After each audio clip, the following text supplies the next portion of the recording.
ذات بابرکت پر درود و سلام پڑھنے کے بے شمار فضائل و برکات کتب احادیث کے اندر موجود ہیں۔ نبی کریم رؤوف الرحیم صلی اللہ علیہ وسلم نے ارشاد فرمایا کہ کل بروز قیامت دہشتوں دشوار گزار گھاٹیوں سے جلد نجات پا جانے والا وہ شخص ہوگا کہ جو مجھ پر کثرت کے ساتھ درود پاک پڑھتا ہوگا۔ اور آج تو بڑی ہی بابرکت رات ہے، نبی آخر الزماں محبوب خدا صلی اللہ علیہ وسلم کی ولادت والی رات ہے۔ اس رات میں جہاں پر ہم دیگر ذکر و اذکار کرتے ہیں، محفل کے اندر شرکت کرتے ہیں، بالخصوص ہمیں درود و سلام پڑھنے کا بھی اہتمام کرنا چاہیے۔ اور حضور نبی رحمت صلی اللہ علیہ وسلم کی ذات بابرکت پر زیادہ سے زیادہ ایک ہماری طرف سے تحفہ ہو جائے گا حضور کی بارگاہ میں، کہ ہم نبی پاک صلی اللہ علیہ وسلم کی بارگاہ کے اندر یہ تحفہ پیش کریں اور کثرت کے ساتھ درود پاک پڑھیں اور پڑھ کر حضور کی بارگاہ میں ہدیہ پیش کریں۔ بڑی ہی بابرکت رات ہے، سعادتوں والی رات ہے۔ اللہ رب العزت ہم سب کو عمل کی توفیق نصیب فرمائے۔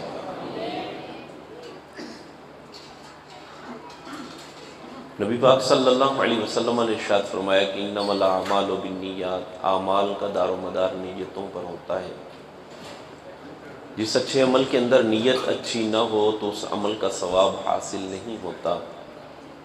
عمل بھی اچھا ہو، نیت بھی اچھی ہو تو ایسے عمل کا ثواب اللہ رب العزت کی بارگاہ سے بندے کو نصیب ہوتا ہے۔ اور اگر عمل بظاہر تو بہت بڑا ہے، اچھا بھی ہے، لیکن نیت اچھی نہ ہو تو وہ عمل ضائع ہو جاتا ہے۔ یہ جو حدیث پاک ہے بخاری کی، یہ پہلی حدیث ہے۔ دیگر محدثین نے بھی اپنی کتابوں کے اندر اس حدیث کو اپنی کتابوں کا آغاز سخن بنایا ہے کہ نبی پاک علیہ الصلوۃ والسلام نے ارشاد فرمایا کہ انما الاعمال بالنیات، اعمال کا دار و مدار نیتوں پر ہے۔ اور اللہ رب العزت نے قرآن مجید فرقان حمید میں ارشاد فرمایا کہ لن ینال اللہ لحومها ولا دماؤها ولکن ینالہ التقوی منکم، کہ تم عید الاضحیٰ پر یہ جانور قربان کرتے ہو، ان کو ذبح کرتے ہو، ان کا نہ گوشت اللہ کی بارگاہ میں جاتا ہے نہ ان کا خون اللہ کی بارگاہ میں جاتا ہے۔ اللہ کی بارگاہ میں کیا جاتا ہے؟ فرمایا وَلَٰكِن يَنَالُهُ التَّقْوَىٰ مِنْكُمْ، اللہ کی بارگاہ میں تمہارے دلوں کا تقویٰ جاتا ہے، دلوں کی پرہیزگاری جاتی ہے۔ اللہ کی بارگاہ میں نیتیں دیکھی جاتی ہیں کہ اس بندے نے یہ جو عمل کیا ہے آیا اس کی نیت کیا ہے، اور بندہ مومن کی جو نیت ہوتی ہے اس کے عمل سے بہتر ہوتی ہے۔ جب بھی اچھا عمل کرنے کا موقع نصیب ہو، چاہے بظاہر عمل چھوٹا ہے یا بہت بڑا ہے، تو اس کے اندر ہمیں نیت جو ہے وہ اچھی کرنی چاہیے۔ اللہ کی رضا حاصل کرنے کے لیے، اس کی خوشنودی کو پانے کے لیے اچھا عمل کریں گے تو انشاءاللہ اللہ کی بارگاہ سے اجر بھی نصیب ہوگا۔ میرے پیارے محترم اسلامی بھائیوں، دیکھیں الحمدللہ ہم یہاں پر آ کر بیٹھے ہیں، بڑی ہی بابرکت گھڑیاں ہیں، رحمتوں والی گھڑیاں ہیں۔ اللہ نے ہم سب کو یہ توفیق دی ہے تو ہم یہاں پر آ کر بیٹھے ہیں۔ بغیر اللہ رب العزت کی توفیق سے تو بندہ اچھا عمل نہیں کر سکتا۔ اللہ رب العزت بندے کو توفیق دیتا ہے تو بندہ اچھا عمل کرتا ہے۔ تو آج اللہ رب العزت نے ہم سب کو یہ توفیق دی ہے تو ہم اس کے محبوب علیہ الصلوۃ والسلام کی آمد مبارکہ کی خوشی کے حوالے سے محفل پاک میں، اجتماع پاک کے اندر شریک ہیں، تو بڑی ہی توجہ کے ساتھ آپ بیٹھے ہیں۔ جو ہمارے اسلامی بھائی کچھ باتوں میں مصروف ہیں، توجہ فرمائیں گے تو انشاءاللہ بات پلے بھی پڑے گی، بات سمجھ بھی آئے گی۔ صلو علی الحبیب صلی اللہ تعالی علی محمد صلی اللہ علیہ وسلم۔ نبی رحمت صلی اللہ علیہ وسلم کا دنیا میں تشریف لانا بہت بڑا انقلاب ہے، بہت بڑی تبدیلی ہے۔ آپ صلی اللہ علیہ وسلم کے دنیا میں تشریف لانے سے پہلے زمانے کا کیا حال تھا، لوگ کس طرح زندگی گزار رہے تھے۔ تاریخ عرب پڑھیں تو انسان کے رونگٹے کھڑے ہو جاتے ہیں کہ وہ لوگ انسان تھے، کس طرح زندگی بسر کی جا رہی تھی۔ انسانوں کے ذہنوں کے اندر جو تفاوت اور جو فرق پایا جا رہا تھا، کالے رنگ والے پر گورے رنگ والے کو ترجیح دی جا رہی تھی، امیر آدمی کو غریب پر، عربی کو عجمی پر، چودھری کو کمی پر ایک ترجیح دی جاتی تھی۔ غلاموں کو انسان نہیں تھا سمجھا جا رہا۔ معاشرے کے اندر ایسی خرابی اور ایسا فتور پایا جاتا تھا کہ بندہ پڑھتا جاتا ہے تو وہ انسان کی آنکھوں سے آنسو ٹپک جاتے کہ یار یہ انسان ہی تھے، کس طرح زندگی گزار رہے ہیں۔ ایسے لگتا ہے جیسے ان میں تو کوئی انسانیت والی بات ہی کوئی نہیں تھی۔ ایک جانور جو ہوتا ہے نا، جانور ہوتا ہے وہ بھی اپنے بچوں سے بڑا پیار کرتا ہے۔ کبھی روڈ پر آپ دیکھیں نا، کتیا کا بچہ مر جائے تو کتیا جو ہے وہ اس کے پاس بیٹھ کر آنسو بہا رہی ہوتی۔ جانور بھی اپنے بچوں کو نہیں مارتے، جانور بھی اپنے بچوں کے ساتھ بڑا پیار کرتے، لیکن وہ زمانہ اور وہ دور، اللہ اکبر، کہ ایک انسان جو اپنے آپ کو انسان کہلا رہا تھا، وہ انسان اپنے بچوں کو قتل کر رہا ہے، اور قتل ہی نہیں، ظلم کی انتہا تھی۔ بچے کی سانسیں چل رہی ہیں، بچہ زندہ ہے۔ کرتے کیا تھے؟ کرتے یہ تھے، بچی پیدا ہوتی، باپ بچی کو اٹھاتا، ابھی بچی زندہ تھی، باپ بچی کو اٹھاتا، گڑھا کھودتا، گڑھا کھودنے کے بعد بچی کو اس گڑھے کے اندر، اس ٹوئے کے اندر پھینک دیتا، اوپر سے مٹی ڈال دیتا۔ یہ انسانیت تھی۔ اعلیٰ حضرت رحمۃ اللہ علیہ فتاوی رضویہ شریف کے اندر آپ تحریر کرتے ہیں، انسان کے اندر 4 فطرتیں، 4 خصلتیں پائی جاتی ہیں، 4 طبیعتیں ہیں۔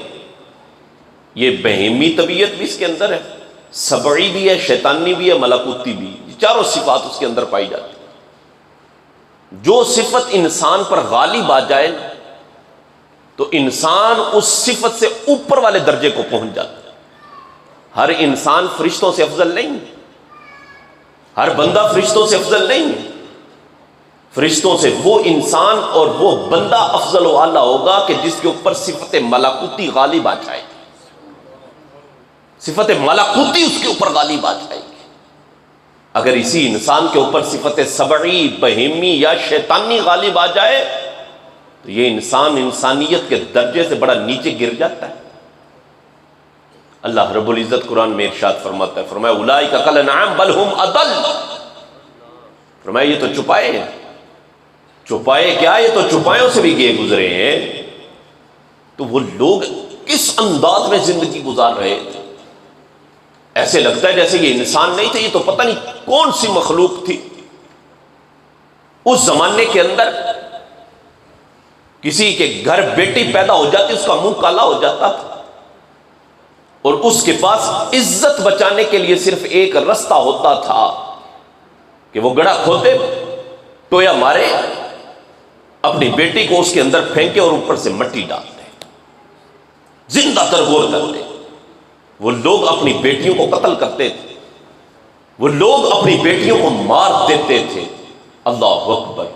آج دیکھیں، میں اگر اپنی بیٹی کے لیے کوئی محبت بھرا جملہ بول دوں نا، پیار بھری بات بولوں، کوئی بڑی بات نہیں، لیکن وہ معاشرہ، وہ دور، وہ زمانہ کہ جس زمانے کے اندر بیٹیوں کو زندہ درگور کرنا ہی اپنی عزت سمجھی جاتی تھی، بیٹی زندہ ہوتی تو اپنے منہ کی کالک اس کو سمجھا جاتا تھا۔ میرے اور آپ کے آقا صلی اللہ علیہ وسلم کے گھر بیٹی پیدا ہوتی ہے، حضور نبی رحمت صلی اللہ علیہ وسلم نے وہ تاریخ ساز جملہ ارشاد فرمایا، اور آپ نے ارشاد فرمایا، لوگوں سنو، تم تو اپنی بیٹیاں زندہ درگور کر کے، اپنی بیٹیوں کو مار کے اپنے جگر ٹھنڈے کرتے ہو، اپنے سینوں کو ٹھنڈ پہنچاتے ہو۔ فرمایا سنو، فاطمہ تو بضعۃ منی، فرمایا میری بیٹی فاطمہ یہ میرے جگر کا ٹکڑا ہے، میری بیٹی تو میرے جگر کا ٹکڑا ہے۔ اور امام الانبیاء صلی اللہ علیہ وسلم جب بیٹی کو آتے ہوئے دیکھتے نا، میرے آقا صلی اللہ علیہ وسلم کی بارگاہ کے اندر بیٹی آتی نا، میرے آقا کھڑے ہو جاتے اور کھڑے ہو کر میرے آقا صلی اللہ علیہ وسلم اپنی بیٹی کا استقبال کرتے، ماتھا چومتے اور عزت اور وقار کی مسند پر میرے آقا اس کو بٹھاتے۔ نبی پاک علیہ الصلوۃ والسلام نے بیٹیوں کو عزت اور وقار نصیب فرمایا۔ اور بات صرف یہاں تک کی نہیں ہے، میرے آقا صلی اللہ علیہ وسلم نے ارشاد فرمایا جس کی دو بیٹیاں ہو اور وہ اپنی بیٹیوں کی اچھے طریقے سے تربیت کرے، پھر ان کا نکاح کر دے۔ تربیت اچھی کی، اسلامی طریقے کے مطابق اپنی بچیوں کی اچھے طریقے سے تربیت کی، پھر فرمایا ان کا نکاح کر دے۔ نبی پاک علیہ الصلوۃ والسلام نے ارشاد فرمایا کل بروز قیامت ایسا باپ میرے ساتھ اس طرح کھڑا ہوگا جیسے یہ میری دو انگلیاں ہیں۔ اللہ اکبر، ایسی اس کو میری سنگت نصیب ہوگی، اتنا قرب مجھے اس کا جو ہے اس کو میرا قرب نصیب ہوگا۔ اللہ اکبر۔ نبی پاک علیہ الصلوۃ والسلام کی بارگاہ کے اندر وہ صحابی آتے ہیں، عرض کرتے ہیں حضور جس کی ایک ہو، آپ نے تو دو کے لیے یہ بیان کیا نا، حضور جس کی ایک ہو کیا اس کو بھی یہ فضیلت ملے گی؟ یار یہ تو وہ باپ تھا جو اپنی بیٹی کو زندہ درگور کرتا تھا، یہ تو وہ باپ تھا جو اپنی بیٹی کو قتل کرتا تھا، اپنی بیٹی کو مار دیتا تھا۔ آج جس کی ایک ہے وہ بھی تمنا کر رہا ہے کاش میری بھی دو ہوتی، کاش میری بھی دو ہوتی، مجھے بھی یہ فضیلت نصیب ہو جاتی۔ آج باپ بوڑھا ہو جاتا ہے اور اپنی جھکی ہوئی کمر پر بوریاں لاد لاد کر محنت اور مزدوری کرتا ہے۔ اس بابے سے پوچھا جائے بابا جی بڈھے ہو گئے ہیں، کمر جھک گئی ہے اور آپ اتنی محنت کرتے ہیں، اتنی مزدوری کرتے ہیں، رات گئے تک آپ محنت اور مزدوری کر کے پیسے کماتے ہیں، وجہ کیا ہے؟ تو بابا کہتا ہے میری بیٹی گھر جوان بیٹھی ہے، میں نے اس کے ہاتھ پیلے کرنے، میں اس لیے اتنی محنت اور مزدوری کرتا ہوں۔ اللہ اکبر۔ یہ باپ کے دل کے اندر یہ بیٹی کا پیار، یہ بیٹی کی محبت، یہ بیٹی کی الفت، کہ جب بیٹی کی رخصتی ہو رہی ہوتی ہے تو یہی باپ بیٹی کی رخصتی پر کھڑا ہوا آنکھوں سے آنسو بہا رہا ہوتا ہے، وہ رو رہا ہوتا ہے کہ میری بیٹی آج میرے گھر سے رخصت ہو رہی ہے، اور وہ دعائیں دے رہا ہوتا ہے کہ یا اللہ میری بیٹی کے نصیب اچھے کرنا، اس کے مقدر اچھے کرنا، مولا اس کا گھر اچھا کرنا۔ بیٹی کے دل کے اندر، باپ کے دل کے اندر یہ بیٹی کی محبت، یہ بیٹی کا پیار، یہ بیٹی کی الفت، یہ کس نے ڈالی ہے؟ کس نے ڈالی ہے؟ یہ آمنہ کے لال نے ڈالی، یہ آمنہ کے لال نے ڈالی۔ میرے اور آپ کے آقا صلی اللہ علیہ وسلم کے دنیا میں تشریف لانے سے یہ انقلاب آیا ہے، یہ تبدیلی آئی ہے۔ کہاں وہ لوگ بیٹیوں کو زندہ درگور کر رہے تھے، کہاں وہ لوگ اپنی بیٹیوں کو قتل کر رہے تھے، کہاں وہ لوگ اپنی بیٹیوں کو مار رہے تھے، اور کہاں میرے اور آپ کے آقا صلی اللہ علیہ وسلم نے بیٹیوں کو عزت اور وقار نصیب فرما دیا، بیٹیوں کو عزت اور وقار نصیب فرمایا، اور عزت اور وقار کی مسند پر میرے آقا نے ان کو بٹھایا۔ یہ ایک تبدیلی ہے، یہ ایک انقلاب ہے۔ اور میلاد بھی ہمیں یہی پیغام دیتا ہے، میلاد ہمیں یہ پیغام دیتا ہے کہ میلاد منانے والوں، اے حضور کے امتیوں، وہ چیزیں نہ واپس لے کر آنا، وہ باتیں، وہ رسمیں، وہ طریقے واپس نہ لے کر آنا جو زمانے جاہلیت میں تھے، اور حضور کے آنے سے وہ اندھیرے چھٹ گئے، گمراہیاں ختم ہو گئی۔ میلاد ہمیں یہ پیغام دیتا ہے کہ وہ کام، وہ رسمیں، وہ طریقے واپس نہ لے کر آؤ، نہ، بیٹیوں سے پیار کیا کرو، بیٹیوں سے محبت کیا کرو، ان کو عزت کی نگاہ سے دیکھا کرو۔ یہ چیز میرے اور آپ کے آقا صلی اللہ علیہ وسلم کے میلاد کے صدقے ہمیں نصیب ہوئی ہے، حضور کے آنے سے ہمیں یہ چیز نصیب ہوئی ہے کہ ہم بیٹیوں سے پیار کریں، بیٹیوں سے محبت کریں، اور اس زمانے کے اندر اللہ اکبر غلاموں کو انسان نہیں تھا سمجھا جاتا، ان کو انسانیت کے کھاتے میں نہیں تھا لایا جاتا. معاشرہ ایسا تھا، دور ایسا تھا، زمانہ ایسا تھا، جو غلام ہوتا اس کی تو عزت ہی کوئی نہیں تھی، اس کا تو وقار ہی کوئی نہیں تھا. ایک غلام اپنے آقا کے جوتے دھوپ سے اٹھا کے اگر چھاؤں میں رکھ دیتا ہے نا، آقا اس پر کوڑے برساتا ہے، آقا اس پر جوتے برساتا ہے، اس کی بے عزتی کرتا ہے، اس کو ذلیل کرتا ہے. کہتا ہے تو متکبر ہو گیا، تو غرور کا شکار ہو گیا، تیری مجال کیا ہوئی کہ تم میرے جوتوں کو میری اجازت کے بغیر ہاتھ لگا جائے؟ میرے جوتوں کو تم نے میری اجازت کے بغیر ہاتھ لگا دیا، تو ہوتا کون ہے؟ آقا اس پر کوڑے برساتا ہے، اس پر جوتے برساتا ہے، اس کی بے عزتی کرتا ہے. ایسی ضلالت تھی ان لوگوں کو، غلاموں کو نصیب ہو رہی تھی. کوئی عزت نہیں، کوئی وقار نہیں، کوئی مرتبہ نہیں ہے. میرے اور آپ کے آقا صلی اللہ علیہ وسلم کی آمد ہوئی، میرے آقا نے غلاموں کو بھی عزت اور وقار عطا فرما دیا. عزت اور وقار عطا فرمایا میرے آقا علیہ الصلوۃ والسلام نے.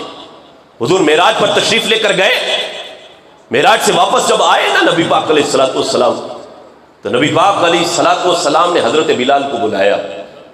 اور بلال جب آئے نا، غلام تھے نا، بلال جب آئے نا، حضور نبی رحمت صلی اللہ علیہ وسلم نے ارشاد فرمایا، فرمایا بلال تو عمل کیا کرتا ہے؟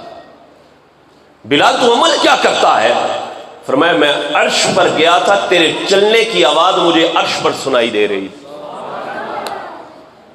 میں عرش پر گیا تھا، تیرے چلنے کی آواز مجھے عرش پر سنائی دے رہی تھی. تو عمل کیا کرتا ہے؟ اس جملے نے کیا سمجھتے ہیں کہ دور غلامی اور دور جاہلیت کی تھکن نہیں اتارتی تھی ساری؟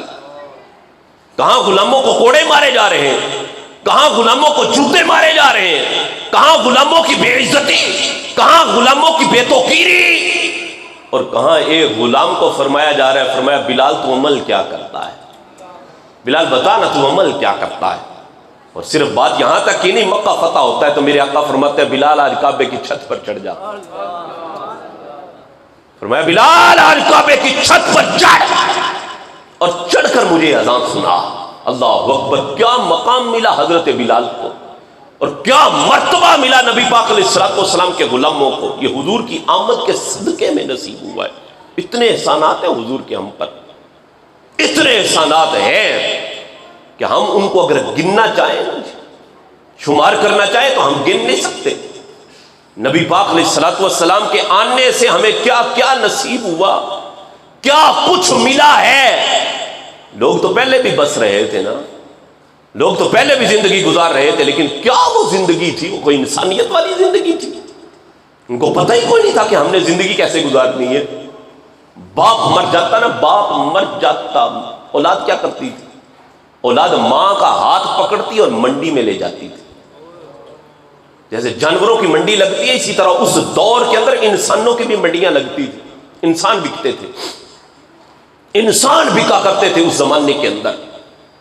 باپ مرا ہے، اولاد نے اماں کی، اپنی ماں کی انگلی پکڑی ہے، منڈی میں لے گئے، اور منڈی میں جا کر ماں کا سودا کر دیا، ماں کو بیچ دیا. جو پیسے ملے نا، پیسے ملے، اولاد نے ترکے کے اندر بانٹ لیے، ترکے کے اندر بٹ گئے. یعنی ماں کو بیچ کر ترکہ بٹ گیا. اور تاریخ عرب پڑھے تو پتہ چلتا ہے کہ باپ مرتا تھا، اولاد اپنی ماں کے ساتھ شادی کر لیتی تھی. استغفر اللہ! کیا وہ دور، یہ کوئی انسانیت تھی؟ ان کو پتہ ہی نہیں تھا کہ ماں کا ادب اور ماں کا احترام کیا ہے. یہ ماں کی بے عزتی اور بے توقیری تھی اس زمانے کے اندر. اس زمانے کے اندر یہ ماں کو اس انداز کے ساتھ ذلت کا سامنا کرنا پڑ رہا تھا. میرے اور آپ کے آقا صلی اللہ علیہ وسلم کی آمد ہوئی، خدا کی قسم نور پھیل گیا زمانے کے اندر، نور پھیلا. کہاں ماں کو دھکے مارے جا رہے ہیں، کہاں ماں کو منڈی میں لے جا کر بیچا جا رہا ہے، اور کہاں میرے اور آپ کے آقا صلی اللہ علیہ وسلم کی آمد کے صدقے میں ہوا کیا؟ میرے آقا نے جنت کو کھینچ کر ماں کے قدموں میں لا کے رکھ دیا، ماں کے قدموں میں لا کے رکھا، اور فرمایا یاد رکھنا تمہاری جنت جو ہے وہ تمہاری ماں کے قدموں کے نیچے ہے. ماں کا ادب کرنا، ماں کا احترام کرنا. یاد رکھنا جس نے ماں کی بے ادبی کی نا، ماں کے ساتھ جو ہے وہ ایسا انداز اپنایا جو نہیں اپنانا چاہیے تھا، یاد رکھنا دنیا میں بھی ایسے بندے کے لیے بربادی ہے، آخرت بھی برباد ہو جائے گی. اور جو بندہ ماں کا ادب اور ماں کا احترام کرے گا جنت نصیب ہو جائے گی، جنت نصیب ہو جائے گی. اور میرے اور آپ کے آقا صلی اللہ علیہ وسلم نے پریکٹیکلی طور پر بھی ماں کا ادب اور احترام کر کے دکھایا. امام جلال الدین سیوطی شافعی رحمۃ اللہ علیہ الحاوی للفتاوی کے اندر آپ لکھتے ہیں، آپ فرماتے ہیں حضرت ابو طفیل اس حدیث کے راوی ہیں. حضرت ابو طفیل رضی اللہ تعالیٰ عنہ کہتے ہیں حضور نبی رحمت صلی اللہ علیہ وسلم بیٹھے ہوئے، حضور جلوہ فرمائے، صحابہ بھی بیٹھے ہوئے. آپ فرماتے ہیں کہ بڑھیا آئی، سادہ سے اس کے کپڑے، سادہ سا اس کا لباس، سادہ سا اس کا انداز، سادہ سا اس کا طریقہ. وہ آئی، جب آئی نا نبی پاک علیہ الصلوۃ والسلام نے اس کو آتا ہوا دیکھا، حضور کھڑے ہو گئے. نبی پاک علیہ الصلوۃ والسلام کھڑے ہو گئے. آپ نے کھڑے ہو کر اس بڑھیا کا استقبال کیا. اللہ اکبر. اور آپ کے کندھوں پر چادر مبارک تھی، وہ چادر کے جس کی قسمیں بھی اللہ نے قرآن میں اٹھائی ہیں. نبی پاک علیہ الصلوۃ والسلام نے وہ چادر اتاری. چادر اتارنے کے بعد میرے آقا نے نیچے بچھا دی اور وہ بڑھیا بیٹھ گئی. بیٹھی، جتنی دیر گفتگو کرنی تھی، کلام کرنا تھا، بات چیت کرنی تھی، جو کام تھا وہ کیا. جب چلی گئی نا، چلی گئی، صحابہ کرام علیہم رضوان نے عرض کی حضور یہ عورت کون ہے جس کو اتنا پروٹوکول ہے؟ آپ کھڑے ہو گئے، اپنی چادر نیچے بچھا دی، حضور یہ عورت کون ہے؟ تو نبی پاک علیہ الصلوۃ والسلام نے ارشاد فرمایا یہ وہ میری ماں ہے جس نے مجھے دودھ پلایا ہے. اللہ اکبر. میرے پیارے محترم اسلام میں دیکھیں نا کس طرح حضور نے ادب اور احترام کر کے دکھایا کہ ماں کا احترام کرنا یہ حضور کے احسانات ہیں ہم پر، کہ نبی پاک علیہ الصلوۃ والسلام نے ہمیں زندگی گزارنے کا ڈھنگ اور ڈھب بتایا ہے کہ تم انسان ہو، انسانوں کی طرح زندگی گزارو. حضور کے اتنے احسانات ہیں واللہ، اتنے ہمارے جسم پر شاید بال نہیں ہیں جتنے حضور کے ہم پر احسانات ہیں. اتنے احسانات ہیں. پھر بھی لوگ کہتے ہیں کہ تم ان کی آمد پر خوشی مناتے. کیوں مناتے ہو؟ کہاں لکھا ہے؟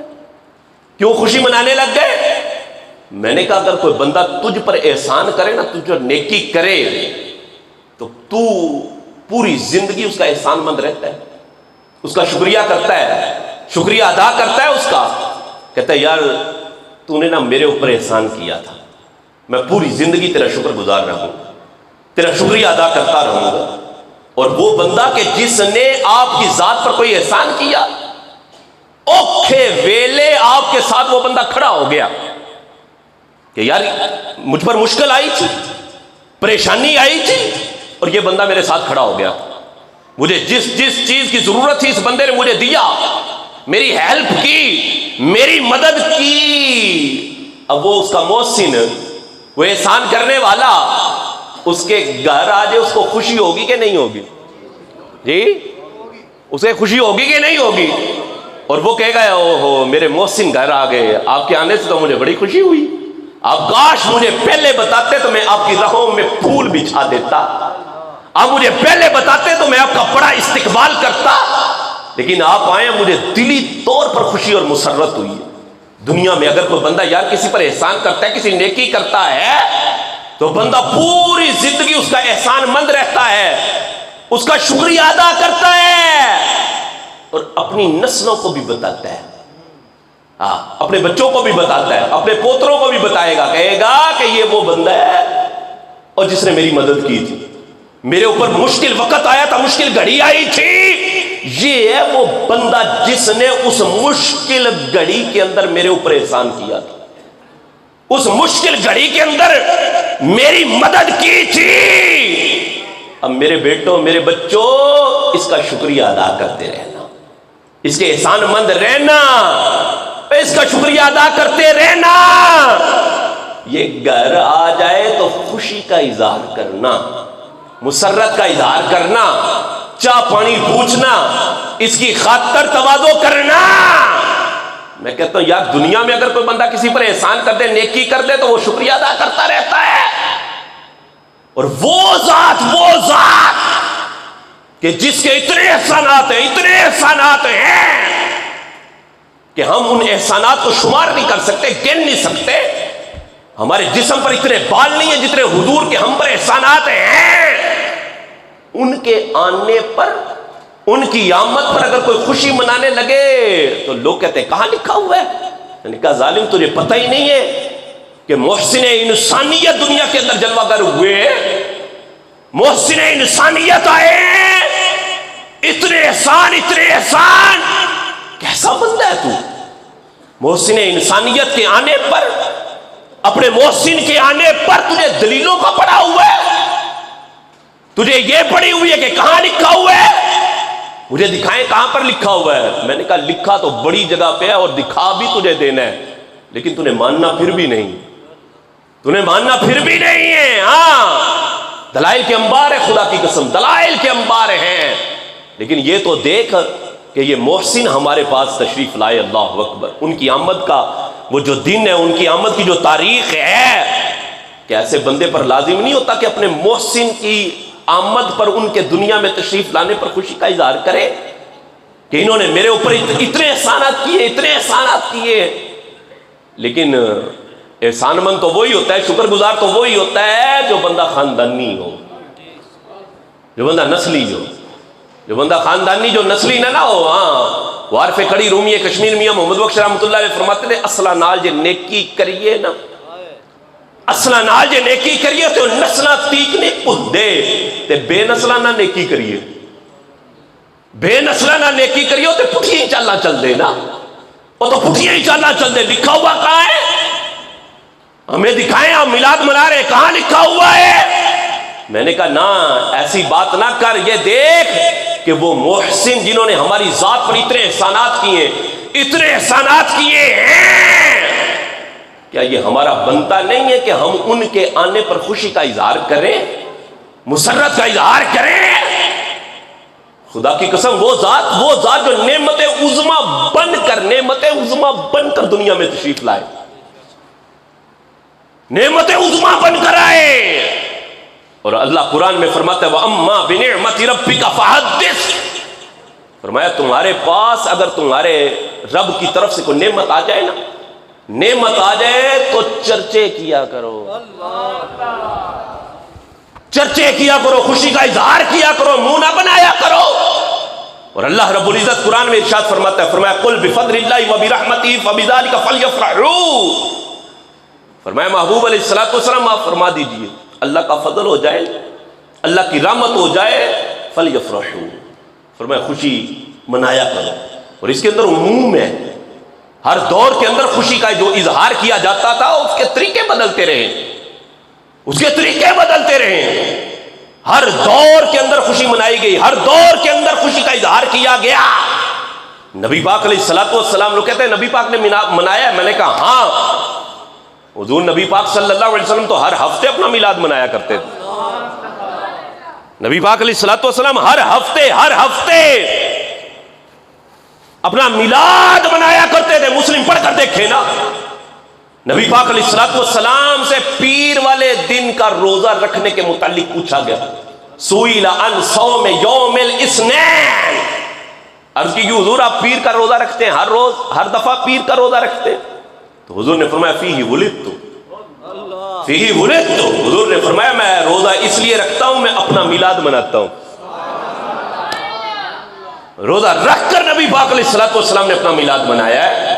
ہر دور کے اندر خوشی بدلتی رہی ہے، خوشی کا اظہار بدلتا رہا ہے. تو فَلْيَفْرَحُوا. اللہ رب العزت ارشاد فرماتے ہیں اللہ کا فضل، اللہ کی رحمت ہو جائے تو خوشی منایا کرو. کیا کرنا ہے جی؟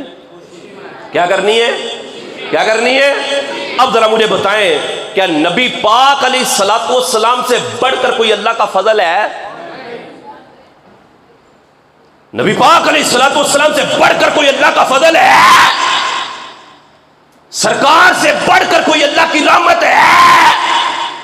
اللہ رب العزت قرآن میں ارشاد فرماتا ہے، فرمایا وما ارسلناک الا رحمۃ للعالمین، فرمایا محبوبہ ہم نے تو آپ کو سارے جانوں کے لیے رحمت بنا کر بھیج دیا ہے، سارے جانوں کے لیے رحمت بنا کر بھیجا ہے۔ نبی پاک علیہ الصلوۃ والسلام کی دنیا میں جلوہ گری سے پہلے دنیا منتظر تھی، دنیا منتظر تھی کہ کب وہ محبوب خدا صلی اللہ علیہ وسلم دنیا میں تشریف لائیں، کب وہ نبی پاک علیہ الصلوۃ والسلام دنیا میں تشریف لائیں گے۔ انبیاء خوشخبریاں دیتے رہے، انبیاء بتاتے رہے کہ وہ نبی پاک، وہ نبی آخر الزمان، وہ محبوب خدا صلی اللہ علیہ وسلم دنیا میں جلوہ گر ہونے والے ہیں، وہ آنے والے ہیں، وہ آنے والے ہیں۔ جناب عیسیٰ نے بھی بیان کیا، فرمایا مبشرا برسول یاتی من بعد اسمہ احمد، میں تمہیں خوشخبری دے رہا ہوں، اور لوگوں میں تمہیں بتا رہا ہوں میرے بعد ایک نبی تشریف لانے والے ہیں جن کا نام احمد ہے، احمد ہوگا۔ انبیاء خوشخبریاں دیتے رہے، اللہ اکبر۔ فرشتے تو سلامی کے لیے کھڑے تھے، انسان غلامی کے لیے کھڑے تھے، چاند اور سورج ان کی انگلی کے اشارے پر رقص کرنے کے لیے تیار تھے۔ کائنات منتظر ہے، کائنات منتظر ہے کہ کب وہ محبوب خدا صلی اللہ علیہ وسلم اس دنیا میں جلوہ گر ہوں گے، کب وہ محبوب خدا صلی اللہ علیہ وسلم اس دنیا میں تشریف لائیں گے۔ کائنات منتظر ہے، اللہ اکبر۔ حضرت بی بی آمنہ رضی اللہ تعالی عنہ فرماتی ہیں کہ میرے محبوب، میرے لال، میرے لاڈلے میرے رحم کے اندر، میرے پیٹ کے اندر 9 ماہ رہے، اللہ اکبر، 9 ماہ رہے۔ اور سیدہ آمینہ فرماتی ہیں ہر ماہ ایک نبی میرے خواب میں آتے، میرے سامنے کھڑے ہوتے اور کھڑے ہو کر کہتے آمنہ تجھے مبارک ہو۔ یہ علامہ ابن جوزی نے مولد العروس کے اندر یہ لکھا ہے، علامہ ابن جوزی، اللہ اکبر۔ محدثین نے رسالے باندھ دیے اور آج کا بندہ کہتا ہے لکھے یا کہتے ہیں، میں نے علامہ جوزی کو ہی پڑھ لو یار۔ علامہ ابن جوزی جیسا محدث جو ہے وہ رسالے لکھ کر چلا گیا۔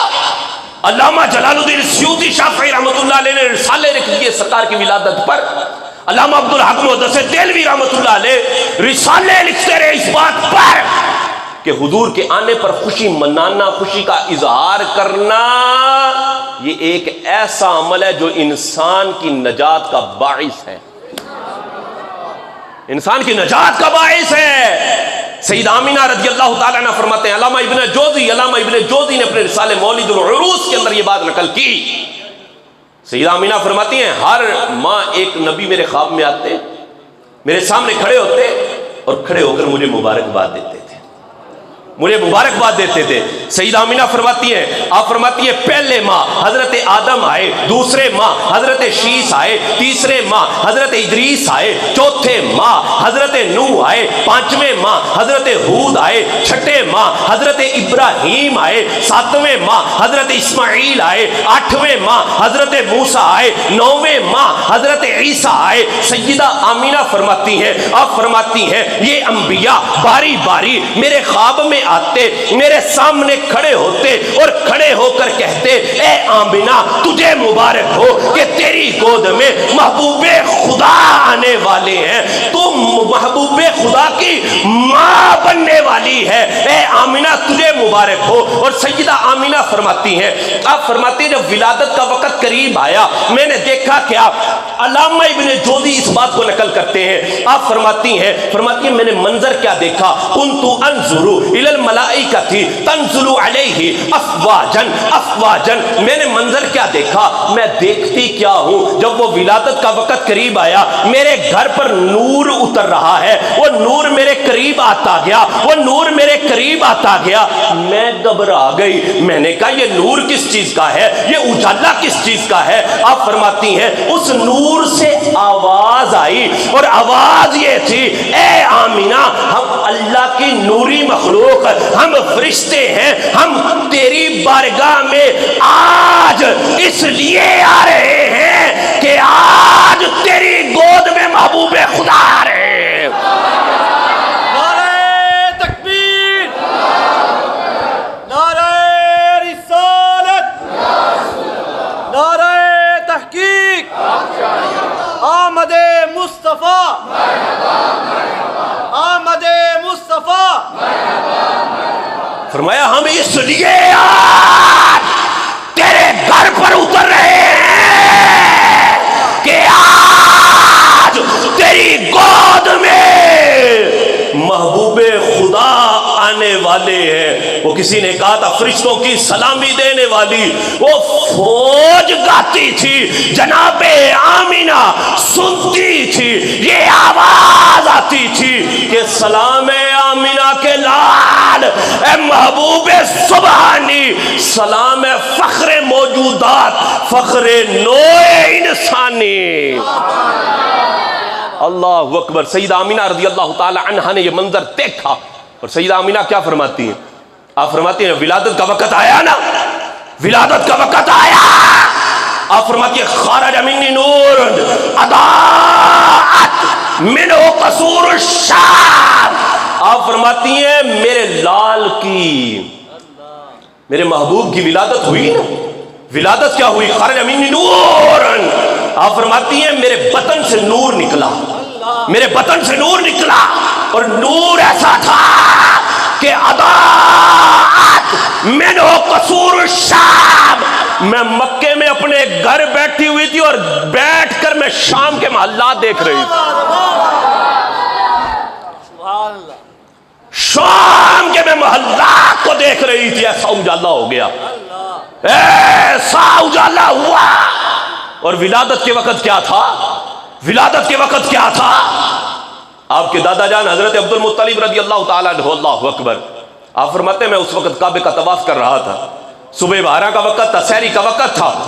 آپ فرماتے میرا طواف جاری تھا، میں طواف کر رہا تھا. طواف کرتے کرتے نا حضرت عبد المطلب رضی اللہ تعالیٰ آپ فرماتے ہیں میرا طواف جاری تھا.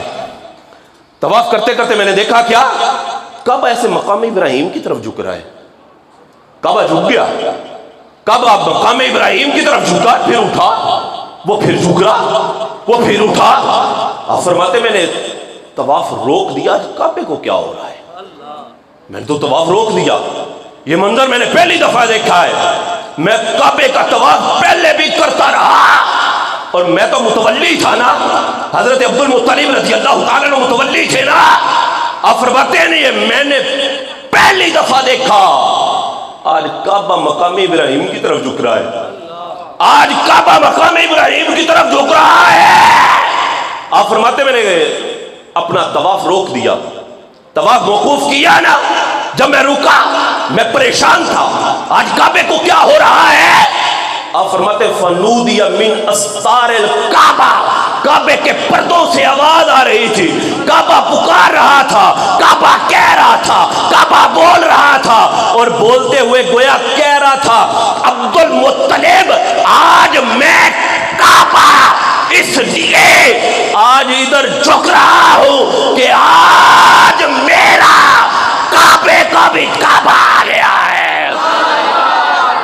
تیری آمد تھی کہ بیت اللہ مجرے کو جھکا اور تیری ہیبت تھی کہ ہر وقت تھر تھرا کر گر گیا. اور اعلیٰ حضرت فرماتے جن کے سجدے کو محراب کعبہ جھکی، کیا بات، جن کے سجدے کو محراب کعبہ جھکی، ان بھووں کی لطافت پہ لاکھوں سلام. اللہ اکبر. آج تو کعبہ بھی جھک رہا ہے یار، آج تو کعبہ بھی جھک رہا ہے. خوشی کا اظہار ہو رہا ہے، خوشی منائی جا رہی ہے. کائنات کے اندر خوشیاں بکھری. اللہ اللہ اللہ اللہ. کائنات کے اندر خوشیاں بکھری. حضور کی آمد سے پہلے کیا تھا؟ قحط پڑا ہوا تھا، خوشحالی ہو گئی. اللہ اکبر. حضور کے آنے سے قحط تھا پہلے، پھر خوشحالی ہوئی. پہلے کیا تھا؟ بارشیں نہیں تھی ہو رہی، جانور سوکھ گئے، دبلے پتلے ہو گئے، جانوروں کے تھنوں میں دودھ تک نہ رہا. جس سال حضور کی آمد ہوئی بارشیں برسنے لگی، پھول کھلنے لگے، کلیاں مسکرانے لگی، درخت لہلہانے لگے، پرندے چہچہانے لگے. گویا باغ عالم میں باد بہاری آ گئی، باغ عالم میں باد بہاری آ گئی. مصطفیٰ آ گئے، زندگی آ گئی. نبی پاک علیہ الصلوۃ والسلام کی آمد پر اللہ اکبر. بات کر رہا تھا کہ خوشی وہی مناتا ہے جو خاندانی ہو، نسلی بندہ ہو. نسلی بندے پر احسان کرو گے پوری زندگی تمہارا احسان مند رہے گا، شکریہ ادا کرتا رہے گا، اپنی نسلوں کو بتا کر جائے گا اوہ اس بندے کا شکریہ ادا کرتے رہنا، یہ وہ بندہ ہے، یہ وہ بندہ ہے کہ جس نے میری مدد کی تھی، مجھ پر احسان کیا تھا۔ بندہ ہو خاندانی، بندہ ہو نسلی، اصلہ نال جے نیکی کریے نسلہ تیک نہیں پل دیتے، بے نسلہ نہ نیکی کرو، ہاں پٹھیں ہی چل، انہیں ڈانگ ہی مارنا ہے جناب، چاندے بھی احسان کیا تھا، نیکی کی تھی، وہ ڈانگ مار کے چلا گیا۔ تو خاندانی بندہ جو ہے وہ اس چیز کو سمجھے گا اور اس چیز کا اعتراف کرے گا کہ نبی پاک علیہ الصلوۃ والسلام کے آنے پر خوشی منانا ہر امتی پر ہی گویا فرض ہے، ہر امتی پر ہی فرض ہے۔ بیٹے کی شادی ہو تو خوشیاں منائے، لٹے لگا دے جناب، کیوں جی پتر دا بیاہ ہے، بیٹے کی شادی ہے، گھر سجا دیا، گلی کو جناب لٹوں کے ساتھ بھر دیا، اندر مسحریاں سج گئی، اندر گھر سج گیا، کھانے پک گئے، کوئی فتویٰ نہیں، کوئی فتویٰ نہیں، کوئی بدعت نہیں، کوئی نجائز نہیں۔ کیوں جی خوشی دا موقع ہے، جی خوشی تے کرنی چاہیے نا، تے کیوں لیٹا کیوں لائیاں نے؟ انہیں کہا خوشی دا اظہار پیا کرنا، وہاں خوشی کا اظہار کرنا ہمارے عرف کے اندر طریقہ ہی یہ ہے، کسی کے فوتگی ہو جائے وہ تو نہیں نا لیٹیں لگاتا، کیوں؟ اس لیے یہ تو دکھ کا موقع ہے بھائی۔ لیٹیں کیا ہے؟ لیٹیں خوشی کے اظہار پر لگائی جاتی ہیں، وہ خوشی کے موقع پر لگائی جاتی ہیں۔ بیٹے کی شادی پر تو چراغاں کر لے، بیٹے کی شادی پر گھر سجا لے، بیٹے کی شادی پر جو مرضی کر لے، کوئی فتویٰ نہیں، کوئی نجائز نہیں۔ گھر پتر پیدا ہو گیا، تو نے جناب خوشی کا اظہار کر دیا، رشتہ داروں کو بلا لیا، دیگیں پکا لی، لنگر پکا لیا، خوب خرچہ کر دیا، کوئی فتویٰ نہیں، کوئی بدعت نہیں، کوئی نجائز نہیں۔ جیسے ہی حضور کی آمد کی خوشی کا موقع آتا ہے، دیوانے اپنے گھروں کو سجا دیتے ہیں، جھنڈے لگا دیتے ہیں، ساتھ ہی دارالفتاح کو ہو جاتا ہے، بدعت ہے، ناجائز ہو گیا، معاذ اللہ۔ میں نے کہا کیسے بدعت ہو گئی یار؟ تو اپنے جلسے کرے، تو اپنے جلوس نکالے، تو اپنے جھنڈے لگائے، کوئی بدعت نہیں، کوئی نجائز نہیں۔ حضور کی آمد پر ہی تجھے پرابلم ہو گئی ہے، نبی پاک علیہ الصلوۃ والسلام کی آمد پر خوشی مناتے ہوئے تجھے یہ لگتا ہے کہ یہ بدعت ہو گئی ہے، نجائز ہو گئی ہے۔ میں نے کہا نا، اصل وجہ کچھ اور ہی ہے، تجھے جلائے تپے سکر، تیرے دل میں کس سے بخار ہے؟ وجہ بتا نا، تجھے مسئلہ کیا ہے؟ مسئلہ حضور سے معاذ اللہ تجھے بغض ہے۔ نبی پاک علیہ الصلوۃ والسلام کی آمد پر خوشی منانے پر خدا کی قسم محدثین کی پوری فہرست ہے، پوری فہرست ہے، شروع سے لے کر آخر تک محدثین لکھتے رہے ہیں۔ یہ تو یہ اب کی پیداوار لوگ اٹھ گئے جناب، اور معاذ اللہ اپنے نبی کے آنے پر خوشی منانے پر ہی دلیلیں مانگنے لگ گئے کہ کہاں لکھا ہوا ہے بھائی، بتائیں کہاں لکھا ہوا ہے۔ میں نے کہا کیسی بات کر رہے ہیں، کیسی باتیں کرتے ہیں بھائی؟ حضور نبی پاک علیہ الصلوۃ والسلام کے آنے پر خوشی منانا یہ ایک ایسا عمل ہے، ایسا عمل ہے خدا کی قسم جو سرکار کو بھی پسند ہے اور رب کو بھی پسند ہے۔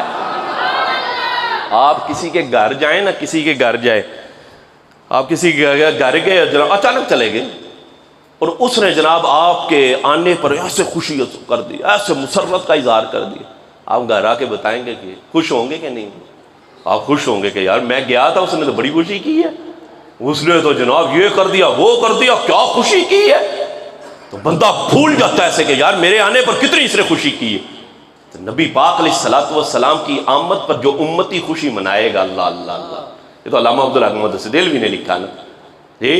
وہ سویبہ لونڈی جب ابو لہب نے آزاد کر دی تھی نا، انگلی کا اشارہ کیا تھا، اس کو راحت ملتی ہے، بخاری کے اندر حدیث موجود ہے، وہ ولادت کا وقت آتا ہے نا، اس کو انگلی سے راحت ملتی ہے، اس کو سکون ملتا ہے، کیونکہ انگلی کے اشارے سے اپنی لونڈی اس نے آزاد کی تھی۔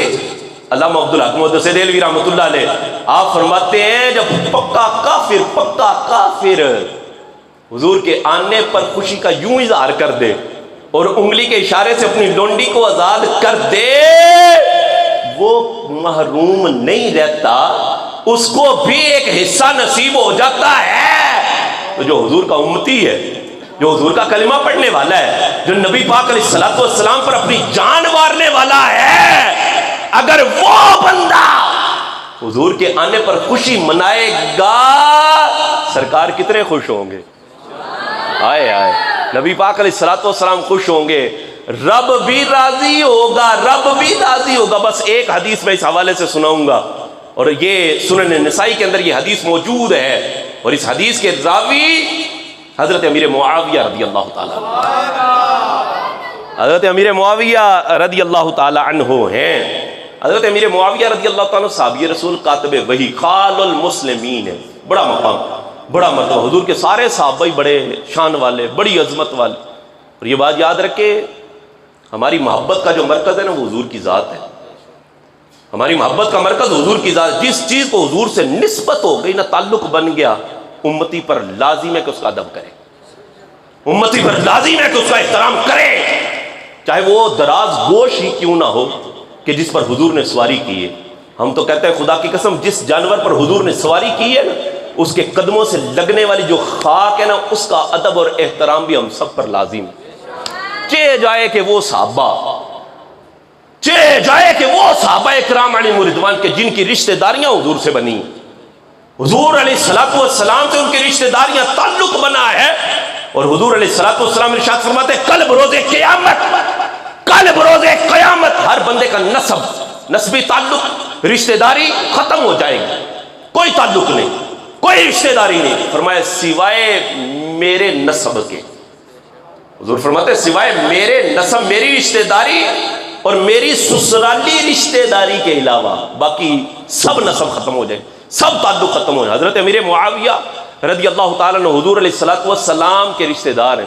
آپ کی سگی بہن حضور کے عقد نکاح میں آئیں، نبی پاک علیہ الصلوۃ والسلام کے ساتھ ان کا تعلق، ان کا رشتہ۔ لوگ بیٹھ جاتے ہیں جناب تبصرے کرنے، جس کو منہ دھونے کی بھی تمیز نہیں ہوتی وہ بھی معاذ اللہ صحابہ پر بات کرنے لگ جاتا ہے، لڑائی کی تھی، فلاں کی تھی، یہ ہو گیا وہ ہو گیا، پھر لفظی ماننے پر معاذ اللہ آ جاتے ہیں، جی دیکھو نا مانا کیجیے۔ میں نے کہا کیا ماننا ہے، کیا ماننا ہے؟ علماء لغت نے ویسے تو مانا لکھے ہیں، علماء لغت نے ویسے مانا لکھے ہیں۔ فرمایا معاویہ کا مانا کیا ہے؟ معاویہ کا مانا ہے وہ ستارہ جو رات جب آدھی سے زیادہ گزر جاتی ہے، آدھی سے زیادہ جب رات گزرتی ہے تو ایک ستارہ نمودار ہوتا ہے، ایک ستارہ نکلتا ہے، اور اس ستارے کو دیکھ کر کتے بھونکتے ہیں، اس ستارے کو دیکھ کر کتے بھونکتے ہیں، اس کو معاویہ کہتے ہیں، اس کو معاویہ کہتے ہیں۔ مانا تو علماء لغت نے بیان کیے ہیں، لیکن یہ بات یاد رکھنا، جس نام کو حضور نے اوکے کر دیا ہے نا جی، نبی پاک علیہ الصلوۃ والسلام نے جس نام کو قبول کر لیا اس کو بدلا نہیں۔ اب ہم نے مانا نہیں دیکھنا کہ اس کا مانا کیا ہے، نا مانا دیکھا ہی نہیں جائے گا۔ نبی پاک علیہ الصلوۃ والسلام کے زمانے میں آپ دیکھیں، مشکات شریف پڑھ کر دیکھیں، پورا باب ہے اسماء کے حوالے سے، پورا ایک باب باندھا گیا اسماء کے حوالے سے۔ نبی پاک علیہ الصلوۃ والسلام کے زمانے اقدس میں حضور کے سامنے اگر کوئی ایسا نام آتا نا، کوئی ایسا نام آتا، حضور تبدیل کر دیتے، حضور توجہ میری طرف رکھے، حضور اس کو بدل دیتے تھے۔ نبی پاک علیہ الصلوۃ والسلام کی بارگاہ میں ایک بچی آئی، فرمایا کیا نام ہے بھائی، بچی کا کیا نام ہے؟ انہوں نے کہا جی برہ۔ آپ نے فرمایا یہ برہ نہیں، یہ تو جمیلہ ہے، برہ نہیں یہ تو جمیلہ ہے۔ نبی پاک علیہ الصلوۃ والسلام کے نواسے پیدا ہوئے نا، پہلا بیٹا پیدا ہوا نا حضرت علی رضی اللہ تعالیٰ عنہ کے ہاں، تو حضور تشریف لائے، نبی پاک علیہ الصلوۃ والسلام تشریف لائے نا، تو حضور نے فرمایا علی میرا بیٹا کہاں ہے؟ تو عرض کی حضور میں لے کر آتا ہوں۔ حضرت علی رضی اللہ تعالیٰ اندر گئے اور بیٹے کو لے کر آئے، حضور نے فرمایا کیا نام رکھا ہے، نام کیا ہے؟ تو حضرت علی رضی اللہ تعالیٰ کہنے لگے حرب۔ آپ نے فرمایا نہیں یہ حرب نہیں، یہ تو حسن ہے، حرب نہیں یہ تو حسن ہے۔ پھر کیا ہوا؟ دوسرے بیٹے حضرت امام حسین رضی اللہ تعالیٰ پیدا ہوئے، نبی پاک علیہ الصلوۃ والسلام تشریف لائے، آپ نے فرمایا علی مجھے میرا بیٹا دکھاؤ، علی مجھے میرا بیٹا دکھاؤ۔ حضرت علی اندر گئے، بیٹے کو اٹھا کر لائے، فرمایا علی نام کیا رکھا ہے اس کا، علی اس کا نام کیا رکھا ہے؟ عرض کی حضور حرب۔ فرمایا نہیں یہ حرب نہیں، یہ تو حسین ہے۔ حضرت علی کو نا حرب نام پسند تھا، لیکن مانا جو ہے وہ کچھ اور بنتا ہے۔ تو نبی پاک علیہ الصلوۃ والسلام نے فرمایا نہیں یہ تو حرب ہے۔ تیسرے حضور کے نواسے پیدا ہوئے جو چھوٹی عمر کے اندر ہی انتقال کر گئے تھے، تو تیسرے نواسے پیدا ہوئے نا، حضور تشریف لائے، فرمایا علی مجھے میرا بیٹا دکھاؤ، علی مجھے میرا بیٹا دکھاؤ۔ حضرت علی اندر گئے، بیٹے کو لیا، بیٹے کو اٹھا کر حضور کی بارگاہ میں پیش کیا، فرمایا علی نام کیا رکھا ہے؟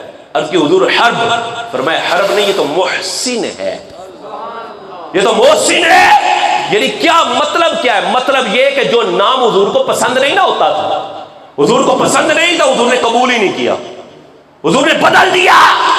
اب جو نام حضور نے قبول کر لیے اور زبان اقدس سے وہ نام نکلے، اب امتی پر لازم ہے کہ مانا نہ دیکھے، نہ مانا نہیں دیکھا جائے گا، اب دیکھا یہ جائے گا کہ حضور نے اس نام کو قبول فرما لیا ہے۔ حضور نے اس نام کو قبول کیا، وہ چاہے ابو ہریرہ ہے، وہ چاہے ابو تراب ہے، وہ چاہے جعفر ہے، وہ چاہے معاویہ ہے، جس نام کو حضور نے قبول کر لیا اپنی زبان اقدس سے اس نام کو بلایا ہے۔ اب علماء لغت تو علماء لغت بیان کریں ہی گئی نا، نہ وہ جو مرضی بیان کریں، ہم نے یہ دیکھنا ہے کہ حضور نے اس نام کو قبول کر لیا، حضور نے اس نام کو قبول کیا۔ اور آپ پڑھیں بخاری، پڑھیں سیاستہ، پڑھیں حدیث کی کتابیں، یقین کریں آپ کو جگہ جگہ جگہ جگہ حضرت امیر معاویہ سے محدثین حدیث لیتے ہوئے دکھائی دیں گے، حضرت ابو سفیان سے حدیث لیتے ہوئے دکھائی دیں گے۔ کیا مطلب ہے؟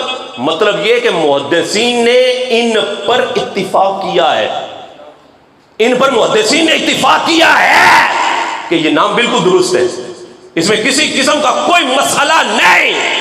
اور آپ حدیث کی کتابیں پڑھ کر دیکھیں، آپ کو کہیں پر بھی محدثین یزید سے حدیث لیتے ہوئے دکھائی نہیں دیں گے، یزید سے حدیث لیتے ہوئے دکھائی نہیں دیں گے۔ کیوں؟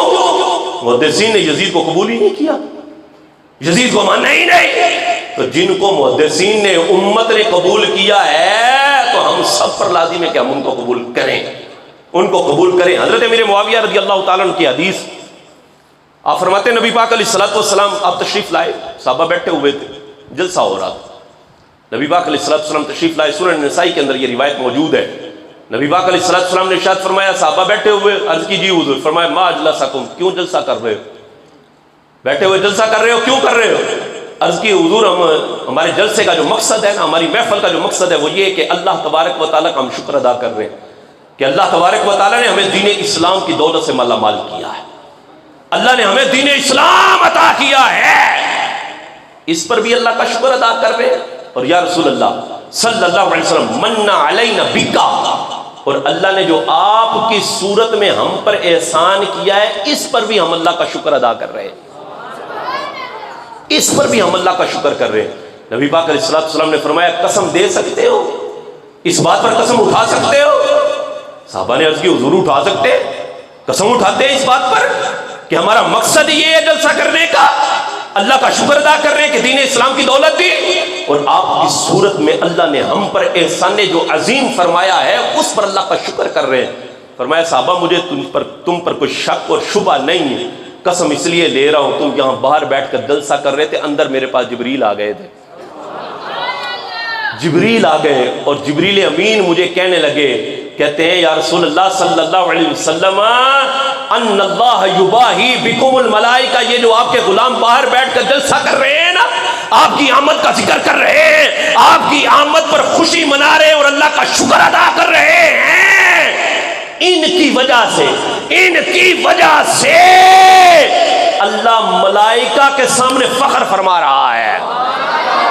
فضل رب العلا، اور کیا چاہیے، مل گئے مصطفیٰ، اور کیا چاہیے۔ میں کہتا ہوں دلائل کی کمی کوئی نہیں ہے، خدا کی قسم کوئی کمی نہیں ہے دلائل کی، لیکن دیکھنا تو چاہیے نا کہ یار ہم کس کے آنے پر خوشی کا اظہار کر رہے ہیں۔ ساری قومیں اپنے انبیاء کے آنے پر اس دن پر خوشی مناتی رہی ہیں، خوشی کا اظہار کرتی رہی ہیں، لیکن نبی پاک علیہ الصلوۃ والسلام کے آنے پر اگر کوئی خوشی کا اظہار کرتا ہے تو نہ جانے کیوں لوگوں کے پیٹ میں مروڑ اٹھنے لگ جاتے ہیں، اور معاذ اللہ بدعت اور فلانا، یہ صحابہ دے دور سے نہیں سی، اب کس زمانے میں اب یہ کیوں ہو گیا۔ میں نے کہا کون سی بات کرتا ہے، وہ جو دور تھا نا، وہ زمانہ تھا، وہ بھی حضور کا تھا، اور کمڑیا یہ زمانہ بھی حضور کا ہے، اور قیامت تک کی زمانہ حضور کا ہے، تو پتہ نہیں کس کی بات کر رہا ہے، کہاں پر چلا گیا ہے، سارا زمانہ ہی حضور کا ہے۔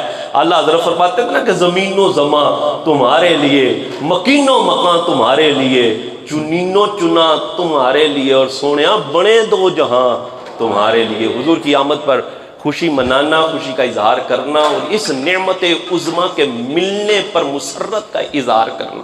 اور خوشی کے اظہار کرنے میں عموم ہے، آپ ہر وہ کام خوشی کے اظہار میں کر سکتے ہیں جو شریعت سے نہ ٹکراتا ہو.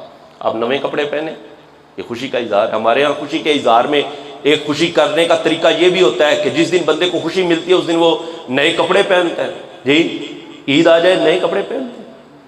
بیٹے کی شادی ہو، بھائی کی شادی ہو، بندہ نئے کپڑے نہ پائے. انہوں نے کہا تیرے بھرا دا ویاہ ہے تو نئے کپڑے ہی نہیں پائے. کیا مطلب؟ عرف ہے ہمارا کہ جس دن خوشی ہوتی ہے اس دن بندہ نئے کپڑے پہنتا ہے. تو یہ خوشی کے اظہار کرنے کا ایک انداز ہے. اب کہے جو صحابہ دور میں صحابہ تے نہیں سن پاندے میں، وہ تے جناب دھلے ہوئے پہن لیتے تھے. جی تو ہر زمانے کے اندر، ہر دور کے اندر خوشی کا انداز بدلتا رہا ہے اور یہ بدلتا رہنا ہے. اب یہ لائٹیں کرنا، لگانا، چراغاں کرنا، یہ بھی ایک خوشی کا اظہار ہے.